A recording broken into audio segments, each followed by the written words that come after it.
జీవితం అనే ప్రయాణంలో అహోర్నిశలు శ్రమించి ఎన్నో అడ్డంకులను ఎదుర్కొని నిరంతరము కుటుంబ క్షేమం కోసం శ్రమించి వారి ఆనందమే నీ సంతోషంగా భావించి వారిని ఒక స్థాయిలో ఉంచి తిరిగి రాని లోకాలకు వెళ్ళి మమ్మలను శోక సముద్రంలో ఉంచారు.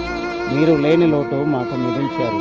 మమ్మల్ని వదిలి వెళ్ళిన మీరు ప్రభు చెంత ఉన్నారనే ఆశతో మీ కుటుంబ సభ్యులు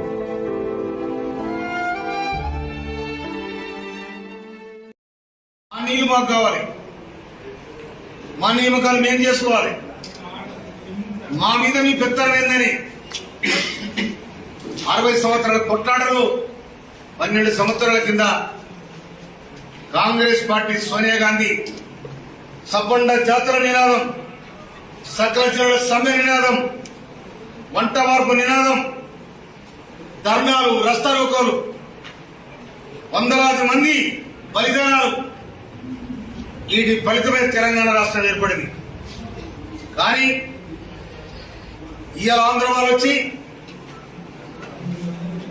తెలంగాణ రాష్ట్రం ఏర్పడిన సందర్భంగా నేను 11 రోజులు పస్తునున్నా నాకు ఇష్టం లేకని చెప్పి ఎవరు పవన్ కళ్యాణ్ మాట్లాడతాం.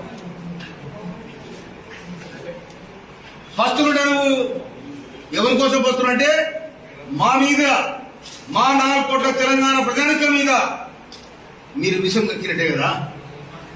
మా తెలంగాణ రావడానికి ఇష్టం లేదు కదా, తెలంగాణ రాష్ట్రం ఏర్పడడానికి ఇష్టం లేదు కదా, దోసుకుంటే దాచుకుని అలవాలైంది కదా. మాది మాకు కావాలని మీ అడుగుతుంది తప్ప మీది కావాలని ఏనాడు కూడా అడగలే. మీ అంచుకు రాలే, మీ కంచంలో పొత్తు లేదు మాకు. కానీ తెలంగాణ అనేది ఆత్మగౌరవానికి సంబంధించింది. ఆనాడు మా నైజాంలో కొంత పొరపాటు చేయొచ్చు, కానీ ఆయన కట్టిన నిర్మాణం, ఆయన చేసిన నిర్మాణం ఇవాళ 100 సంవత్సరాలుగా ఆర్ట్స్ కాలేజ్ కానీ, ఉస్మాన్ హాస్పిటల్ కానీ, నిజాం సాగర్ కానీ, ఇవన్నీ కూడా తెలంగాణ శ్రమజీవుల రక్త తర్పణం చెమట చుక్కలన్న సంగతి మర్చిపోతేనే మనం చేస్తామనే